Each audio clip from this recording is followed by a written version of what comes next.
Yang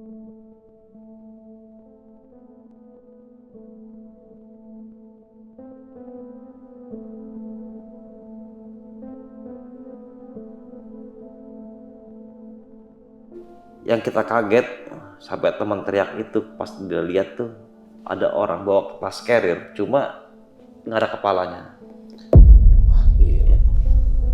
Jadi kita lihat tuh kayak ya mungkin kita samar-samar karena ada cahaya bulan juga di depan dan center tuh kita juga semua pegang.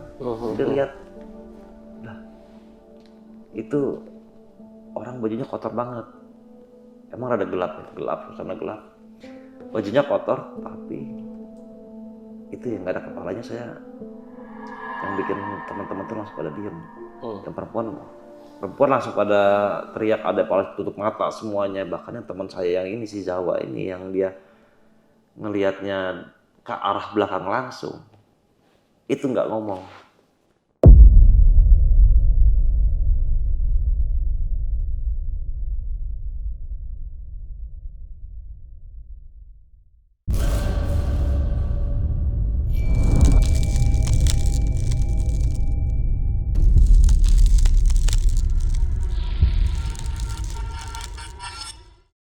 Assalamualaikum warahmatullahi wabarakatuh. Balik lagi nih sob dengan gue Indra di Besok Pagi. Sebelumnya gue sangat berterima kasih banget buat teman-teman semua yang sudah mensupport dan menonton Besok Pagi sampai saat ini. Semoga teman-teman semua yang menonton dan mendengarkan kita, baik itu di platform YouTube dan Spotify, selalu diberikan kesehatan oleh Tuhan Yang Maha Esa. Dan dalam kesempatan kali ini gue masih mendatangkan narasumber, dan narasumber gue kali ini adalah seorang yang bergelut di bidang horor pada waktu itu. Dan dia mempunyai cerita horor juga waktu pendakiannya ke Gunung Semeru pada tahun 2017. Dan ini cerita sangat gokil banget karena dia mengalami banyak banget keganjalan atau hal horor yang dialami saat pendakiannya tersebut. Kita langsung aja nih sapa narasumber gue kali ini. Halo Bang Ganis. Halo, ya Bang. Sehat Bang ya? Alhamdulillah sehat. Kita udah berapa tahun nih Bang nggak ketemu nih Bang?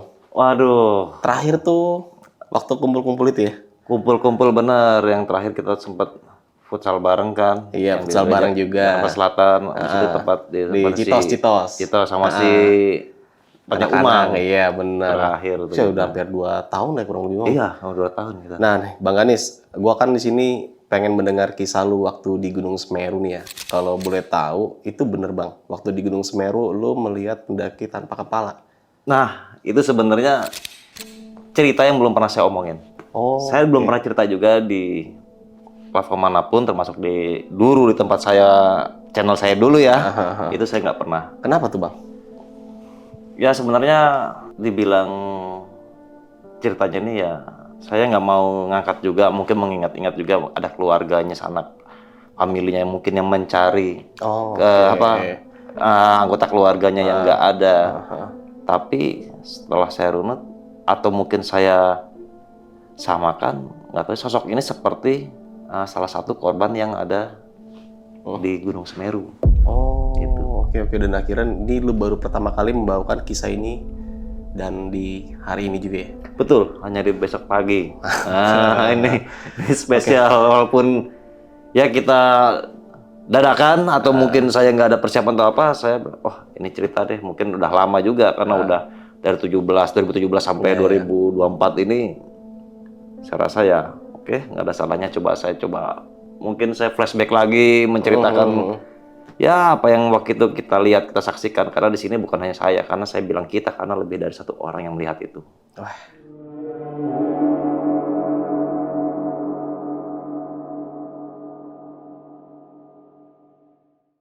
Nah, tadi udah mendengar sendiri kan teman-teman semua spill ceritanya itu kayak apa. Jadi lu simak terus nih video ini sampai habis karena di situ nanti juga banyak banget yang pastinya kita bisa mengambil sisi positifnya. Dan jangan lupa juga dengerin kita di platform Spotify dengan keywordnya Besok Pagi Podcast Pendakian Horor. Dan jangan lupa juga follow di Instagram kita juga yaitu di besokpagi.tv karena di situ juga banyak banget nih informasi tentang pendakian gunung, tentang trip gunung dan juga sewa rental outdoor karena kita menyediakan itu semua. Langsung aja follow Instagram kita yaitu di besokpagi.tv. Oke, mungkin kita nggak usah berlama waktu lagi, kita langsung aja masuk ke ceritanya.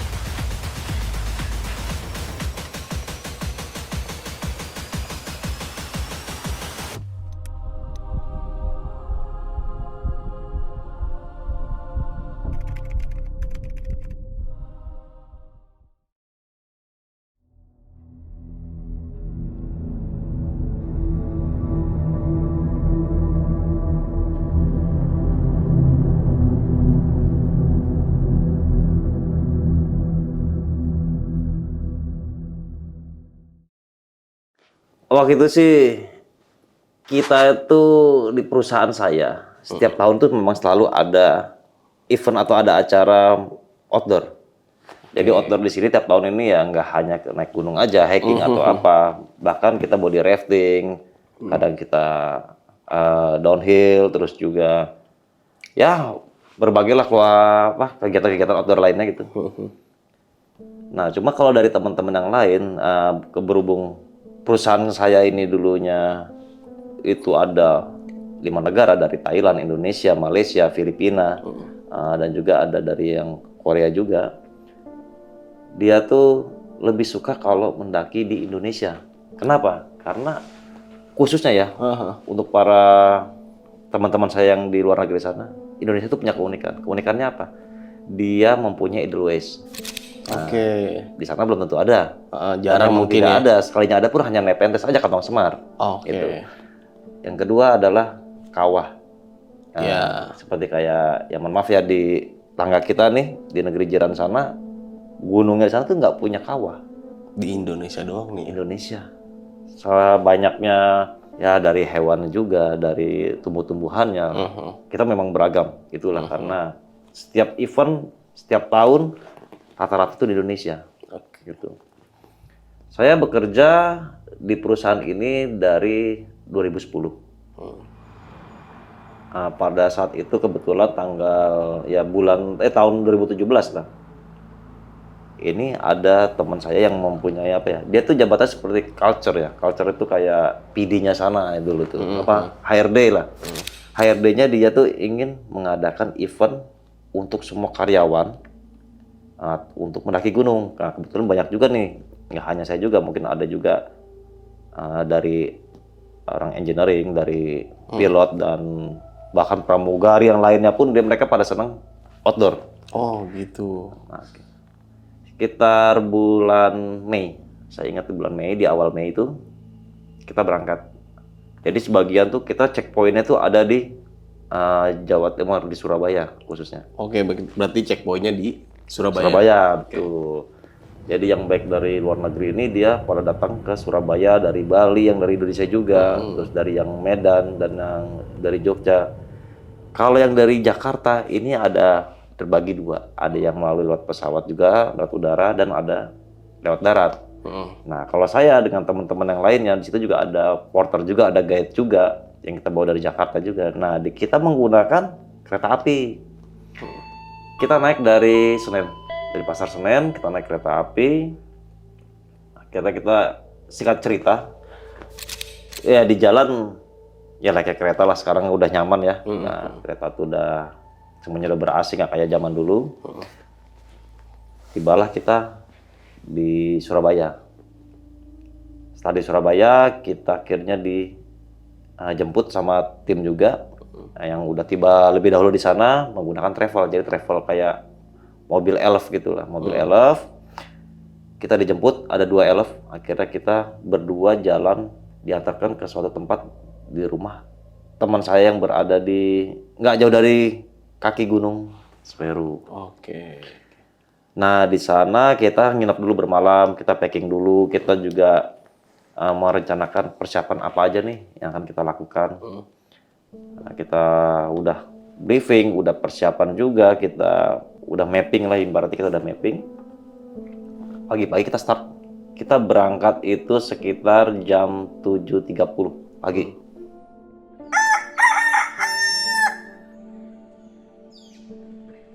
Jam 7.30 pagi dari rumah teman saya ini, itu kita menggunakan mobil yang elf kita kemarin sewa. Kita sampailah kita nih di tempat checkpoint pemberhentian mobil ini. Udah sampai di daerah Ranupane ya. Oke. Di Ranupane kita foto-foto dulu tuh, kan ada danaunya juga kan. Kebetulan di situ juga ya ada tanaman-tanaman di atas danau itu. Kita foto-foto juga, foto bunga juga. Sebagian tim kan ada ke bagian pos ranger nih, dia untuk simaksinya, ngurus apanya juga, karena ngitung pesertanya juga, persiapan juga dicek juga sama mereka. Nah, kita juga tuh ada kayak tempat dinding-dinding ada kayak seperti Ya kalau ada orang nempel stiker lah, kalau Oh, apa iya. ada tuh pasti tuh, kalau teman-teman sering ke sana juga tuh mungkin tahu. Setelah itu dibagilah berapa tim. Jadi ada tim yang pertama tuh kita memang ada bener-bener yang pemula, ada yang beginner, ada yang emang udah yang expert, ada yang medium. Jadi dibagi 3 tim. Jadi supaya nggak akan ada tim yang ketinggalan atau sama-sama saling menunggu, karena setiap tim itu kita sudah dikasih guide dan porter. Dan untuk persiapan konsumsinya pun udah dibagi-bagi. Untuk itu ada 3 tim, kita ada yang di grup A, grup B, grup C, kita udah dibagi-bagi semua. Jadi apabila mungkin yang grup yang ketiga ini ketinggalan, porter udah ready, dia udah siap buat apa namanya, ya masak atau mungkin apalah intinya.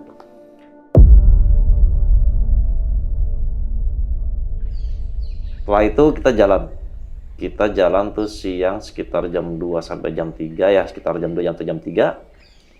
Masih itu cuaca normal, semua pada happy lah, kayak ibaratnya kayak ya orang kota masuk ke Desa tempat gitu ya. desa kayak gitu, tempatnya indah, bagus, apa yang nggak senang biasanya ada teriak-teriakan lah, ngomong-ngomong apalah biasa orang-orang.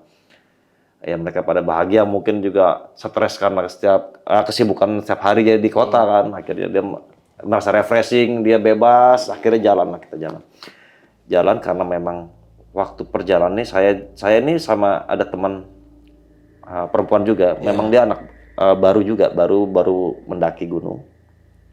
Saya bimbing lah, saya guide dia. Dan juga ada teman saya juga yang laki-laki ini, dia memang lagi nggak fit, tapi masa dia nggak ngomong. Oke, Dia pada nggak saat itu cerita ke berarti saya. dia diem-diem aja tuh ya. Dia diem aja. Pada saat itu memang dia punya apa namanya penyakit di pengapuran. Oh, lebih ke tulang ya gitu. Lebih ke tulang, itu dia masalahnya, dia bawa bebannya ya lumayan berat juga kan. Saya lihat kok lama-lama sepertinya kok pincang jalannya. Waktu kita jalan setapak itu yang habis jembatan kecil, itu ada air, genangan air. Loncatnya tuh susah. Saya lihat dari situ, wah ini pasti ini ada sesuatu gitu kan. Saya tanya, saya samarin namanya. Dia bilang, "Re, lu kenapa?" Gitu kan. "Nggak apa-apa." Nggak mungkin. Karena ini air cuma ibaratnya setengah meter lah itunya, apa genangannya itu. Lu buat zigzag aja loncatnya tuh susah. Nggak apa-apa, dia bilang. Oke, entar kalau udah apa-apa bilang ya, dia bilang. Mungkin dia belum mau ngomong, mungkin gengsi atau apa, baru juga start udah mengeluh gitu mungkin. Oke, kita jalan terus, akhirnya mendung. Ini kita mendung, mulai itu udah mulai gelap, tapi saat itu kita jam 4, jam 5-an. Cuma teman saya ini yang si Ray tadi ini, dia bilang, "Nis, break dulu. Kenapa?" Tali sepatu. Oke, gue bilang. Yaudah kita break dulu. Mungkin saya pikir karena dia tali sepatunya dia harus bungkuk gitu kan, mungkin susah. Aduh angkat lagi, aduh susah nih.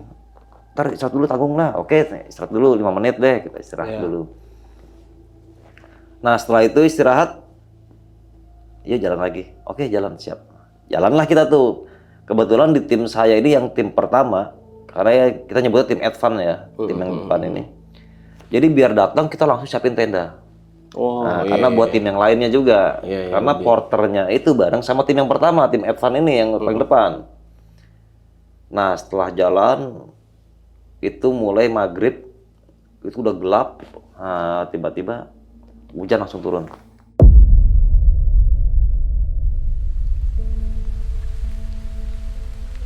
Hujannya udah mulai lebat, pada pakai semua lah kita. Pada pakai semua, bahkan persiapin center juga. Saya cerita jalan lah. Kita jalan dari tim advance ini yang pertama terpecah jadi 2. Kebetulan saya sama tim teman saya ini yang tadi yang perempuan yang baru juga, yang beginner juga, terus sama yang teman saya yang sakit kakinya itu. Nah, kita jalan jadi berlima. Tadinya grup pertama itu ada sekitar 12 orang. Dipecah nih. Dipecah. Ini tanpa porter ya. Porter kita di situ tuh yang tim advance ini ada 4 sama guide-nya 1. Saya rasa itu cukup. Cuma karena kita udah terpecah, jadi akhirnya yang porter ini dia di belakang satu orang buat dampingin yang tim saya yang terpecah ini. Jadi porter dan yang tim saya, teman saya yang lainnya tuh udah duluan karena dia harus buka tenda, harus siapin minuman, perlengkapan masak, semuanya rupanya harus disiapin. Setelah itu ini kan kita mau ke arah apa namanya Hanukumbolo itu, kita jalan muter tuh kan. Kita jalannya itu pinggiran danau itu. Memang tuh kalau dilihat kalau jelas itu nggak taunya jalannya itu udah terjal banget sebelah kiri. Jadi kita lewat jalan jalur kanan. Pandangan kita tuh nggak apa ya, paling jauh tuh jarak cuma 5 meter. Karena hujannya parah. Wah, kacau berarti. Itu parah. Di situ teman saya bilang yang tadi, yang kakinya sakit. Nis, gua nggak kuat bawa tas carrier. Kenapa? Kaki gua sakit. Kenapa? Kenapa nggak ngomong dari tadi? Kenapa lu maksain? Kalau gitu kan bisa bawa daypack dong, nggak usah bawa carrier dong. Enggak, gua malu, udah bilang. Karena gue baru start dari pos saja, masa gue udah minta tolong atau gue udah bilang gue udah sakit. Seharusnya lebih baik emang terbuka. Lu kalau memang sakit ya ngomong sakit, nggak usah sok kuat gitu kan. Karena kenapa? Lu nggak sendiri lu di sini. Dan lagi pula lu jangan sampai nyusahin yang lain. Itu doang. Oke, mau nggak mau saya bawain lah.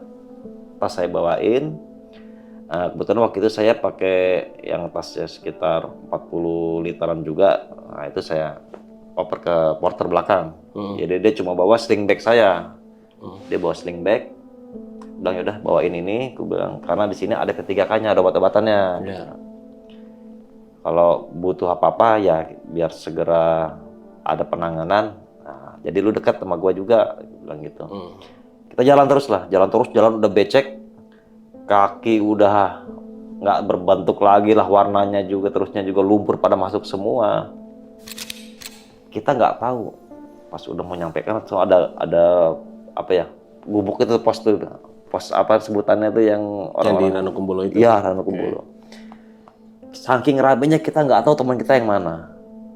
Udah begitu hujan belum nggak reda-reda juga. Nah, kita pakai kode, biasanya kalau ada kode kan apalah bahasa-bahasa binatang semua itu keluar semua otomatis.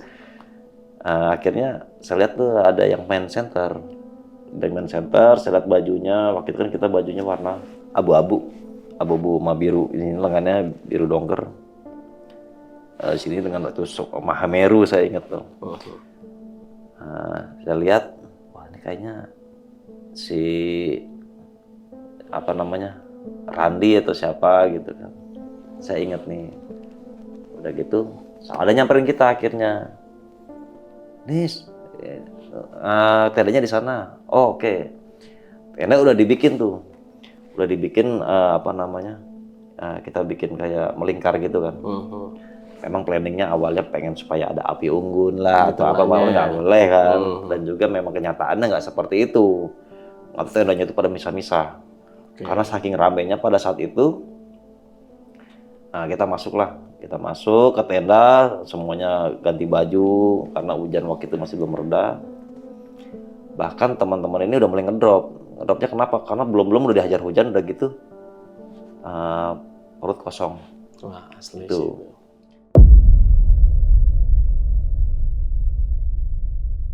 Sekitar jam 10 lewat itu hujan reda. Bonong-bonong tim 2, tim 3 itu datang. Oke. Nah, saya sama temennya ada berdua. Kita bimbing lah, kita arah dia, kita kasih arahan. Lokasi tendanya di sini. Kita udah bagi-bagi timnya yang ini masalahnya kalau misalnya kita orang Thailand masa iya sama orang kita mungkin kan beda bahasa lah. Beda bahasa dan juga mungkin juga malah nggak nyambung atau bagaimana. Memang ada event juga, kita ntar akan ngobrol bareng atau gimana. Oke, setelah itu pagi tiba, kita semua sarapan dulu, udah gitu juga ada yang biasalah, ada yang cuci muka lah, ada yang mungkin bermain-main di pinggir di bibir Danau Hanukumbolo, bahkan nyari sunrise-nya juga. Itu saya juga dapat sunrise juga di sana. Walaupun ya nggak sebagus yang di kamera gitu kan. Orang kesana memang nyari pengen indah loh begini-begini dengan efek apapun. Ya cuma kita bersyukur lah kita sampai di sana juga walaupun hanya di Ranukumbolo. Memang sempat ada yang ngedrop nggak mau ikut lanjutin lagi. Oke. Jadi dia pengen stay di sini aja. Cuma kita kasih semangat, kita kasih motivasi, oke. Akhirnya dia jalan. Paling dia bilang, ya udah nggak apa-apa, paling saya cuma sampai Kalimati. Oh ya udah. Kita pelan-pelan nih jalan.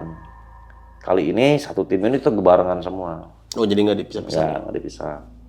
Memang saat itu sih sekitar ada sekitar 20-an lah, 20 orang gitu kan. Kita jalan lewat yang pertama yang paling populer Tanjakan Cinta pasti itu ya orangnya. Iya.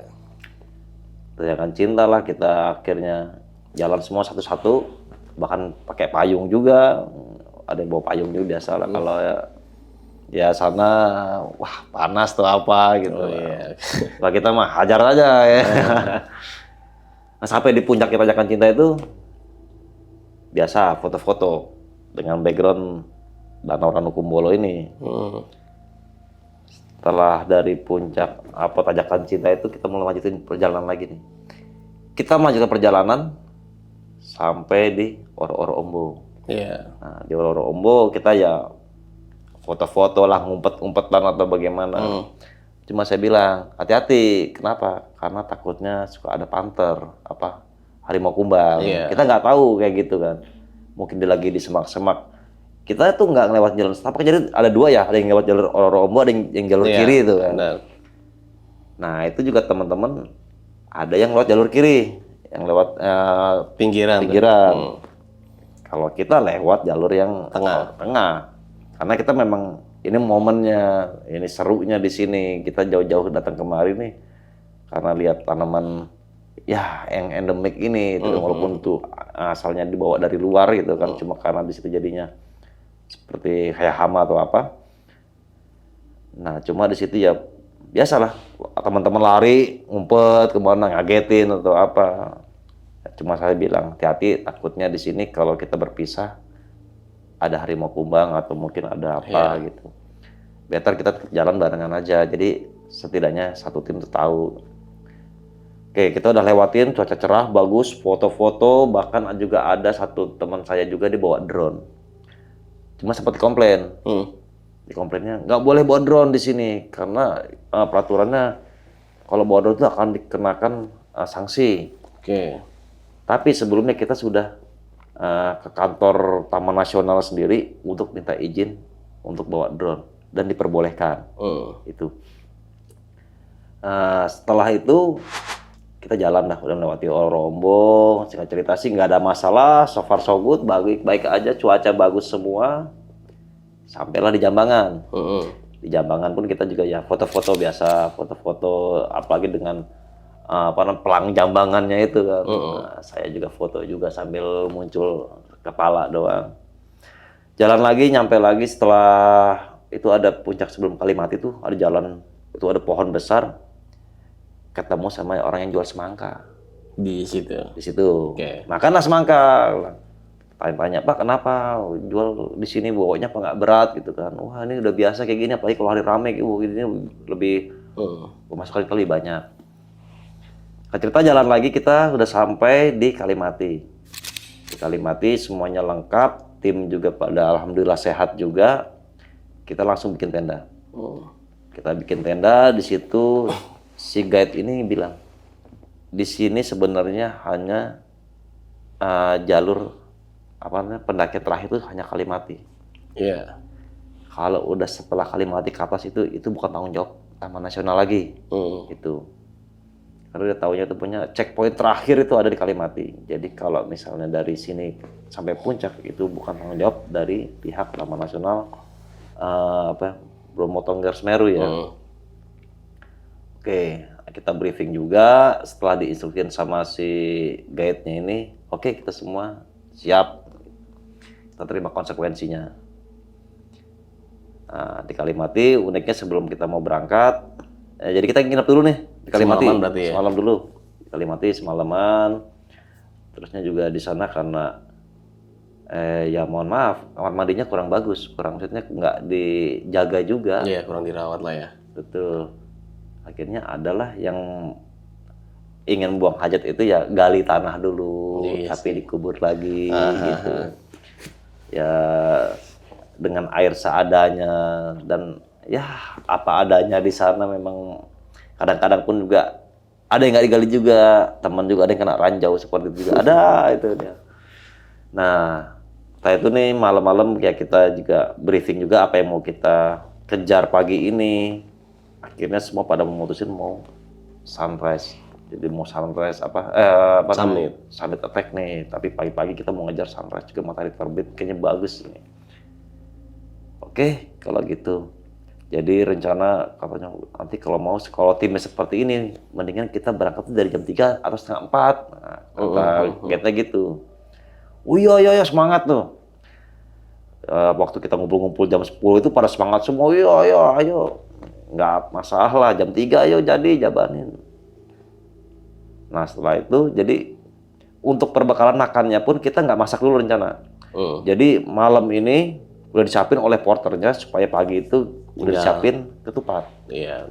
Jadi kalau misal mau makan ya tinggal makan di jalan atau makan di mana. Jadi nggak harus masak atau apa. Jadi bawa kompor apa namanya yang portable tuh hanya paling untuk masak air doang atau masak apa gitu.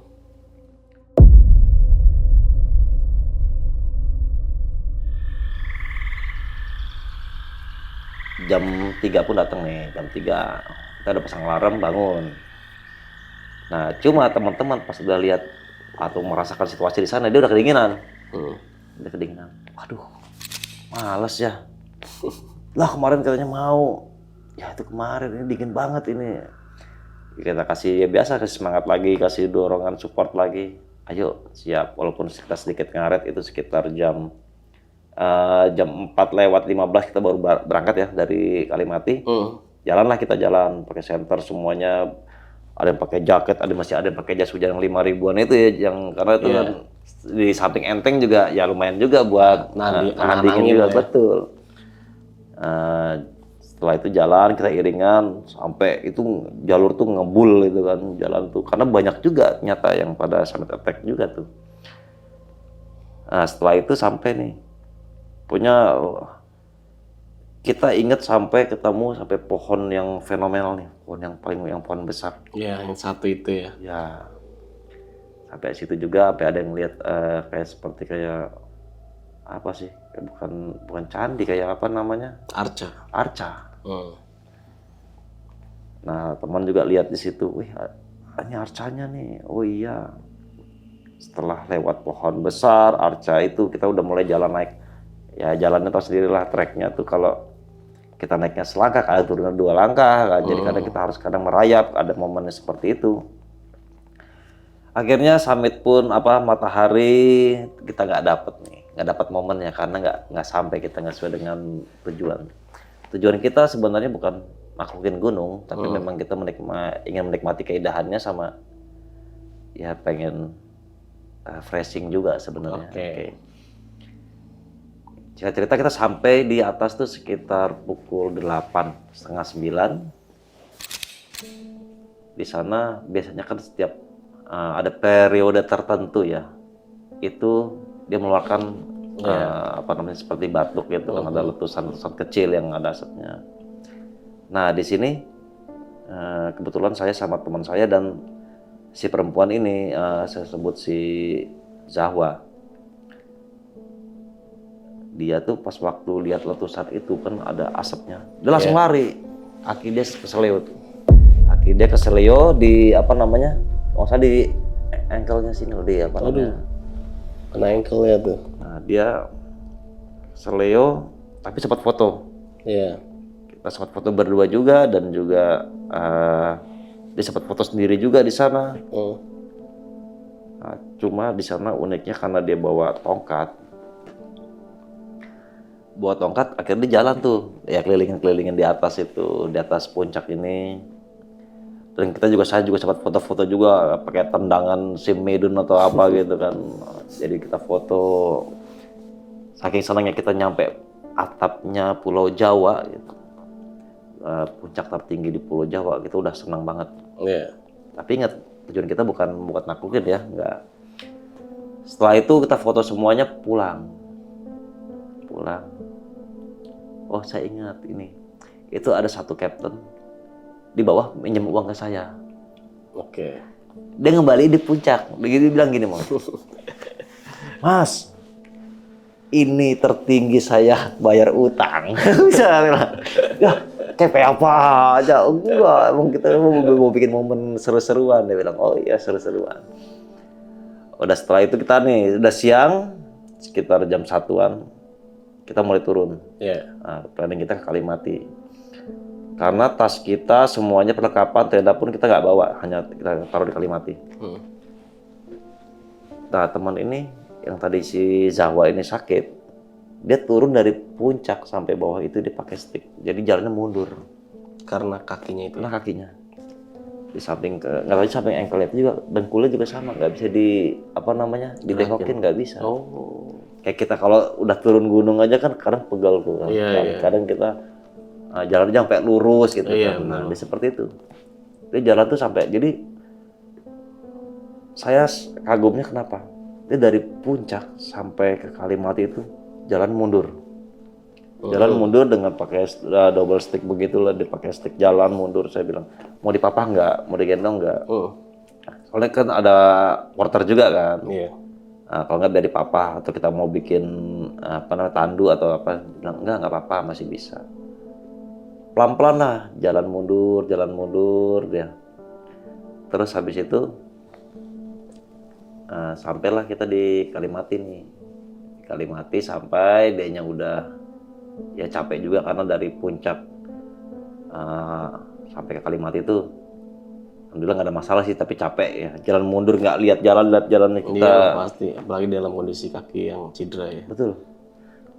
Nah di Kalimati akhirnya kita packing, kita prepare. Itu setelah makan, setelah semuanya udah istirahat beberapa jam, kita memutuskan untuk balik ke Ranukumbolo. Iya.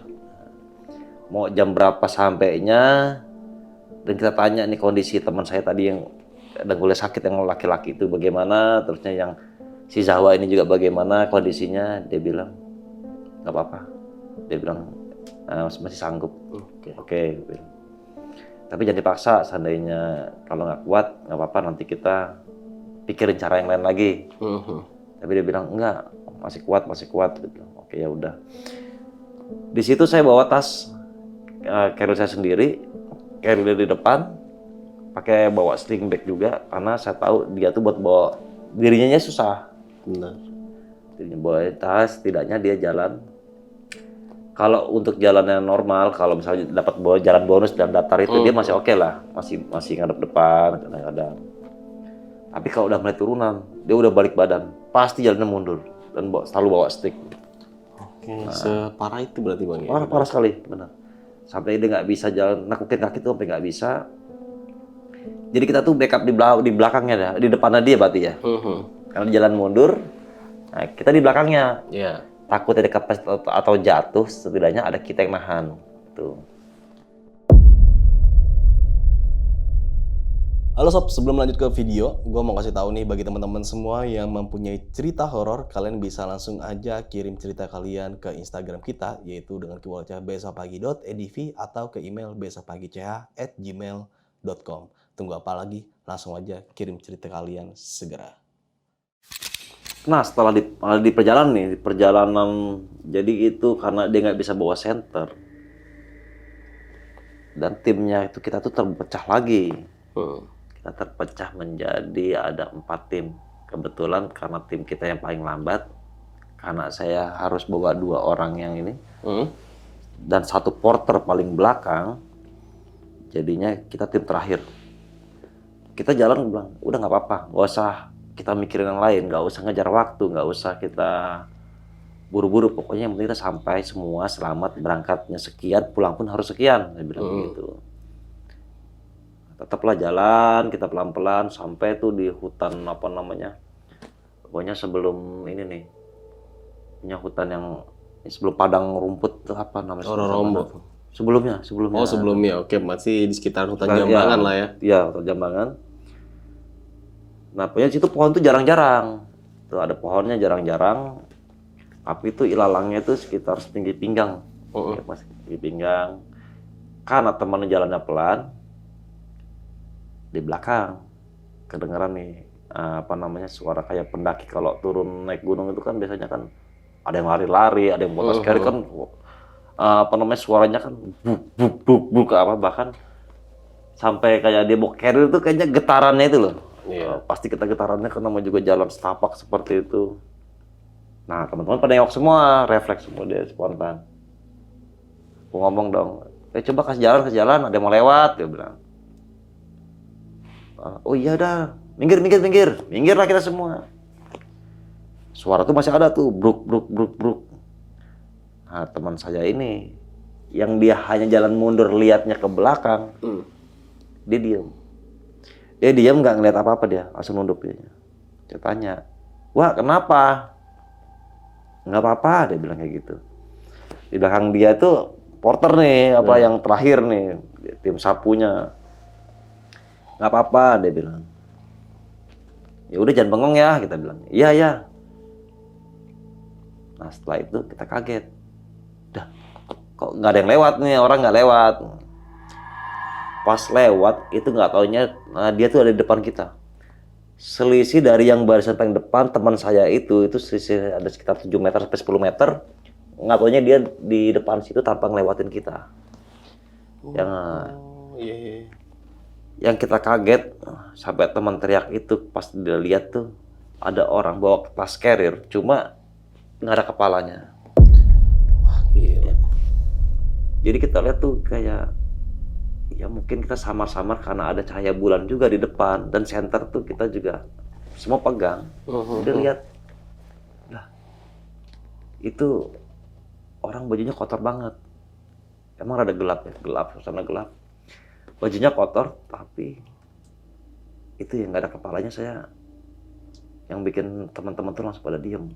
Yang perempuan langsung pada teriak, ada kepala tutup mata semuanya. Bahkan yang teman saya yang ini si Jawa ini yang dia ngelihatnya ke arah belakang langsung itu nggak ngomong.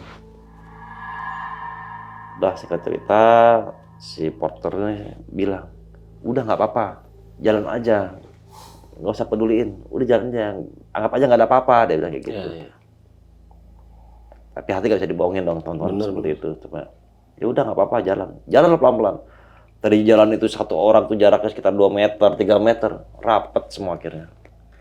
Ya mungkin karena ya takut itu kaget juga karena tiba-tiba nemuin sosok hitam seperti itu. Kita jalan terusnya di situ ada pohon cemara. Kita sempat duduk dulu di situ karena ada saungnya juga tuh, ada tempat saung yang orang jualan juga. Nah di situ kita ngobrol. Kaget pula karena apa? Karena ada suara ayam hutan. Pada malam hari di situ. Perasaan tadi orangnya sampai sini hilang, gitu kan? Enggak. Tadi dia tuh kayak jalan terus. Jadi kita debat di situ. Antara lihat orang ini tuh hilang di sini, ada orang itu kayaknya, oh ini jalan terus, tapi saya ragu, saya bingung. Dia itu jalan tuh tanpa menggunakan senter, tangan itu terus memegang kayak kita naik gunung itu kan, bukan megangin tali carrier itu. Ya. Dan jalan cepat sekali, seperti udah hafal.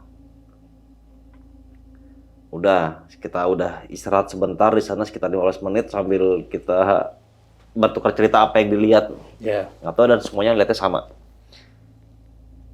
Kita jalan lagi, udah arah lewat Jambangan lah, Pelang Jambangan udah lewat.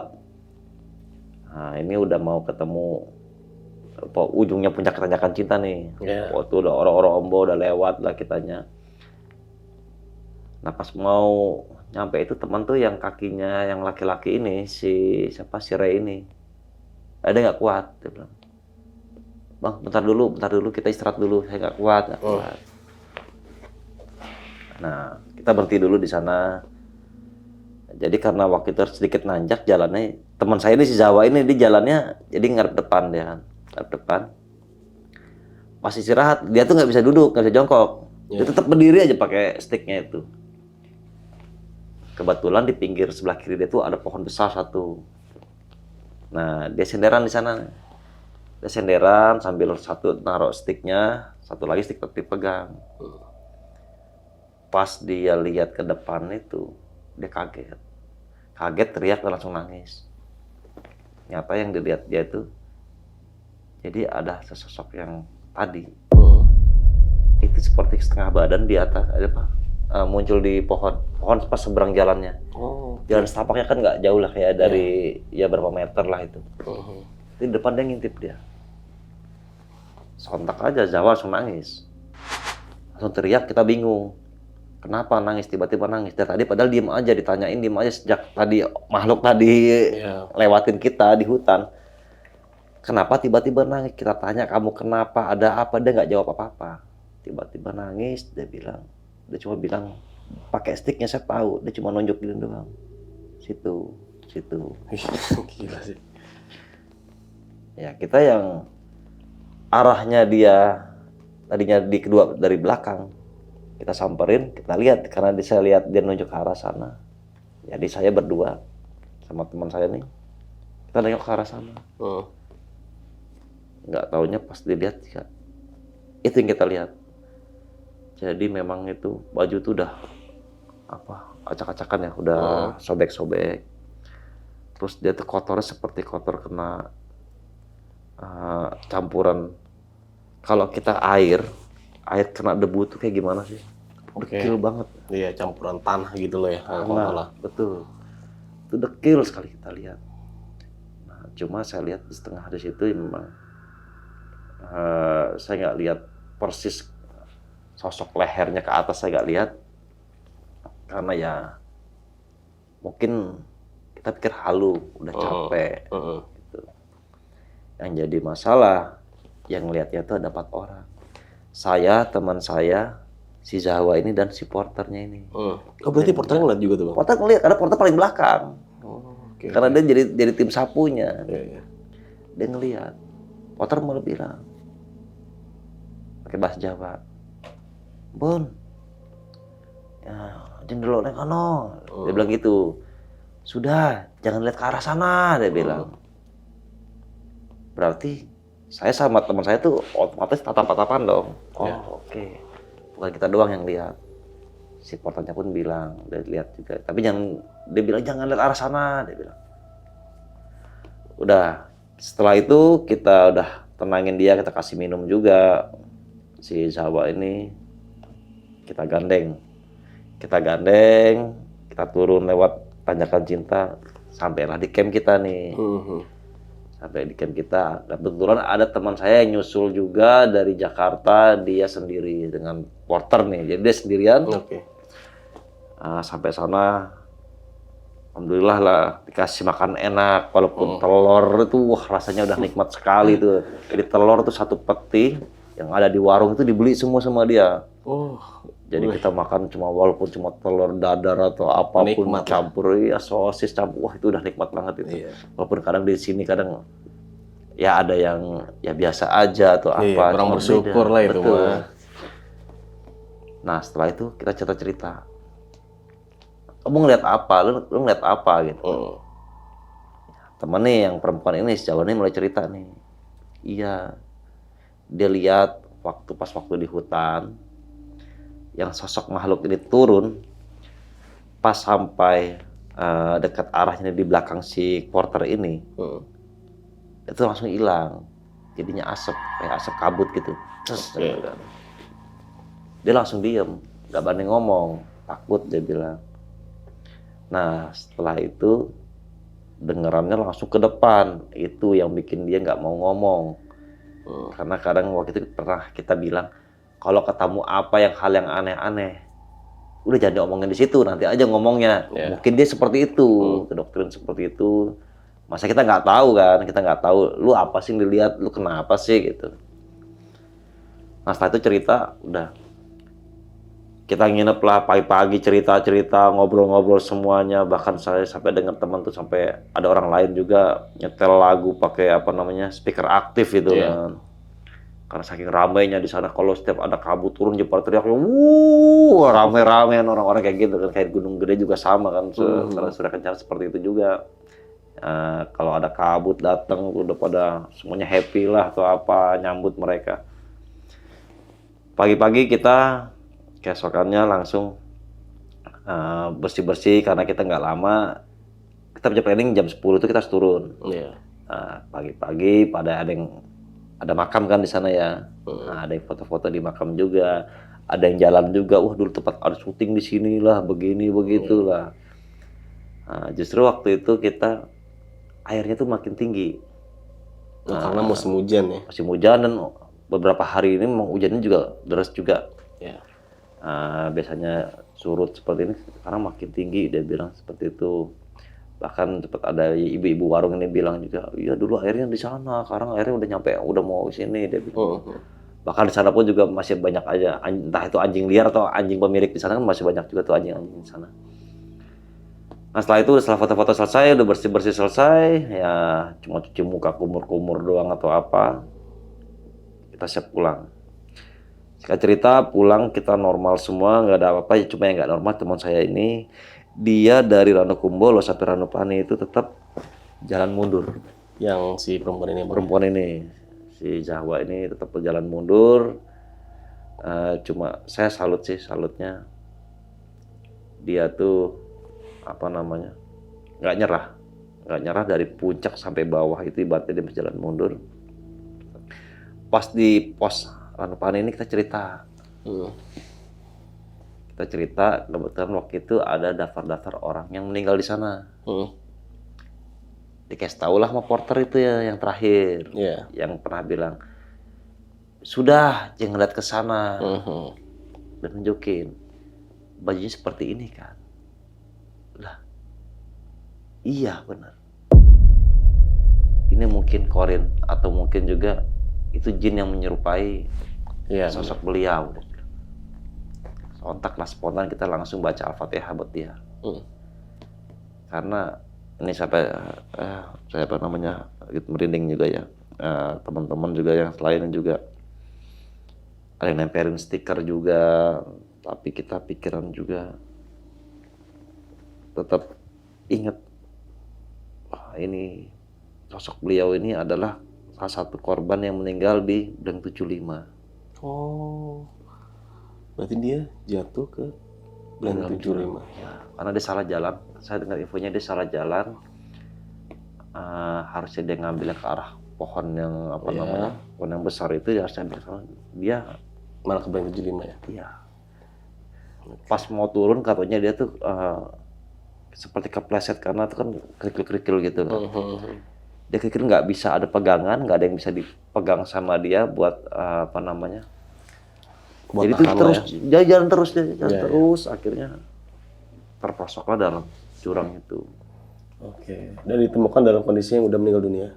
Sudah meninggal dunia. Si info dari si porter ini dia bilang dia jasadnya memang udah rusak parah, udah sobek-sobek juga bajunya, tapi dia masih menggunakan tas carrier-nya dia sendiri. Itu yang saya bilang.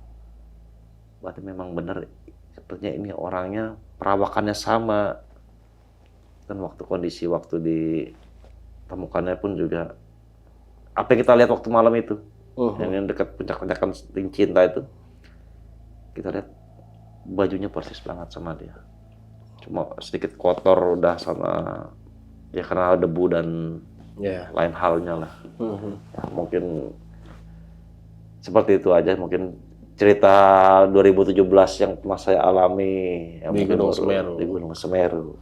Berarti ini Bang, semenjak pas lu tahu nih tentang si sosok ini, ternyata dia adalah pendaki yang meninggal di Bleng 75. Tadi kan lu meresponnya kaget dong pastinya. Pasti. Ya? Dan pas perjalanan pulang, punya cerita dong dari beberapa teman-teman yang melihat si sosok tersebut atau jin yang menyerupai si pendaki tersebut. Gimana Bang? Ada nggak sisi lain cerita yang mungkin yang dialami oleh beberapa teman lu waktu pendakian? Ada. Jadi singkat cerita pas waktu kita udah pulang nih, kita balik lagi pun naik kereta. Iya. Jadi kita udah tiba di temennya ada yang di Jakarta, di Tangerang, yang luar negeri pun udah pada pulang ke negara masing-masing. Memang kita ada grup buat sosial media gitu, grup WhatsApp. Temen ini ngajakin ngumpul-ngumpul lah. Ya ngumpul-ngumpul lagi, kita ngopi-ngopi. Oke, ngumpul-ngumpul. Itu selang 2 hari dari kita turun dari Semeru. Dia cerita, dia bilang, ini kemarin teman saya yang ketemu ini yang lihat sama saya. Waktu itu dia mimpi tapi kayak beneran, dia bilang. Jadi waktu dia tidur itu ada ini loh, ada yang bilang mas gitu kan. Habis itu ditepuk kakinya, tepuk kakinya. Dia pikirkan wah siapa, orang rumah atau siapa gitu kan. Pas dia bangun, jadi sosok itu tuh. Tapi dalam ini dia kondisinya lengkap ya. Iya. Kepala semuanya ada, tapi dia nggak ngasih muka yang buruk, dia bilang kayak gitu. Dia cuma bilang gini, Mas, suwun. Dia bilang seperti itu. Ya mungkin waktu kita tahu ternyata dia ini siapa dan apa dan kenapa, kita otomatis kita spontan baca Al-Fatihah buat dia. Oke. Saya berpikir kalau ini ya cuma mungkin hanya sebuah doa, sangat berharga juga dan berarti sekali bagi dia. Saya bilang, lu kayak gimana? Orang yang kau lihat kayak gimana? Sama kayak di foto, cuma dia rapih. Dia bilang. Dia rapi dan bawa tas yang sama. Cuma dia bilang, Mas, suwun, seperti itu. Ucapin makasih dia. Terima kasih. Setelah itu saya tanya yang lainnya, semuanya nggak ada yang ada hal-hal yang lain lagi yang apa namanya sedikit unik atau apa, nggak ada. Cuma teman saya aja itu yang dia. Yang tim lu lah ya. Ya, memang dia sedikit bisa juga ya, dia rada peka juga orangnya juga. Oke. Tapi itu gimana tuh Bang, melihat kondisi teman lu yang berjalan mundur sampai di Ranupani ini sangat gokil, bahkan dari puncak bahkan sampai Ranupani ya. Nah itu pas sampai turun ke bawah itu ada penanganan khusus nggak, atau dipijit lah secara tradisional atau secara medis gitu? Yang pasti setelah itu ya dia spesial ya, tempat duduknya juga pasti sendiri karena selonjoran juga. Dan langsung kita bawa kan di rumah teman saya juga di sana. Dikasih kita rawat juga, dianya juga kakinya kita dikasih minyak apa, saya itu kan karena kan perempuan ya, jadi saya juga nggak terlalu inilah, karena ada perempuan yang lain juga yang bisa handle dia. Ditangani, gitu. Udah ditangani juga, pasti ditangani oleh teman-teman saya perempuan yang pendaki yang lainnya. Gitu. Nah terus yang teman lu Bang yang sakit pengapuran itu, tuh ditangani juga atau memang udah sembuh sendiri aja gitu? Ya, sebenarnya ya dia sampai sekarang pun masih, tapi kita nggak ada penanganan khusus buat dia. Karena kan memang itu susah, karena itu dia udah memang dari tulangnya dia, kalsium dia sendiri mungkin yang bermasalah atau seperti apa.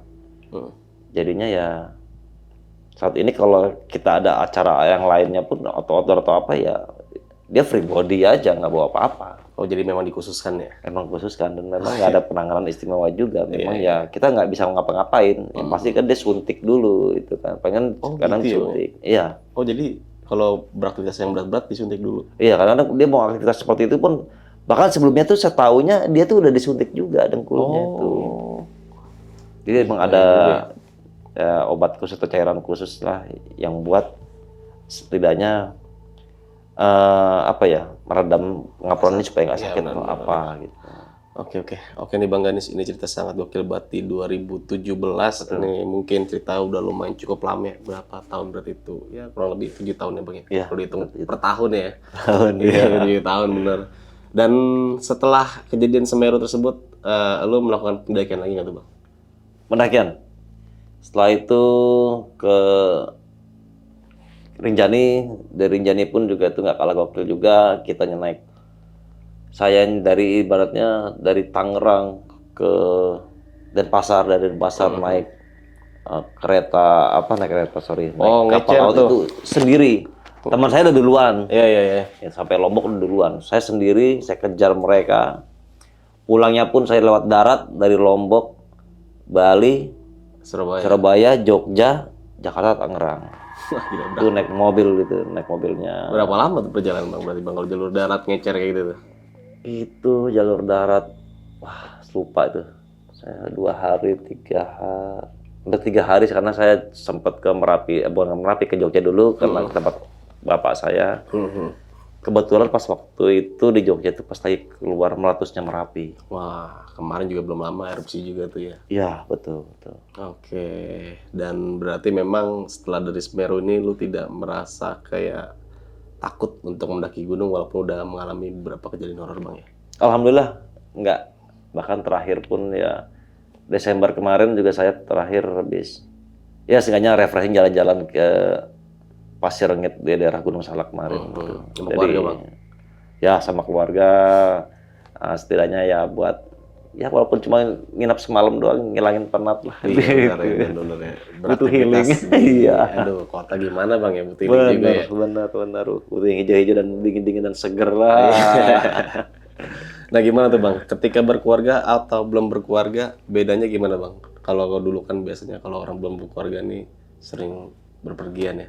Iya. Kalau berkeluarga kadang rasa kangen kayak gitu kan butuhnya lama tuh Bang. Iya, benar. Nah itu lu nyikapinnya kayak gimana tuh Bang? Atau memang lu vakum dalam dunia pendakian atau memang adalah nanti nunggu momen-momen tertentu nih? Enggak sih. Kalau saya vakum sih enggak. Justru saya yang susah itu nyari kesempatan kapan saya bisa ada buat waktu buat naik gunungnya atau mungkin tempat yang lain bahkan yang pasti adalah dananya, uangnya gitu kan.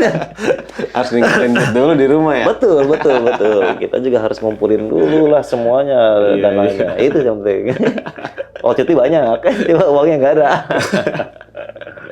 Oke, Bang Ganis, thank you banget udah mau berbagi kisah di pendakian lu di tahun 2017 tepatnya di Gunung Semeru. Semoga teman-teman semua yang menyimak dan menonton kisah Bang Ganis kali ini bisa mengambil sisi baiknya dan bisa menjadikan pelajaran juga bagi kita semua.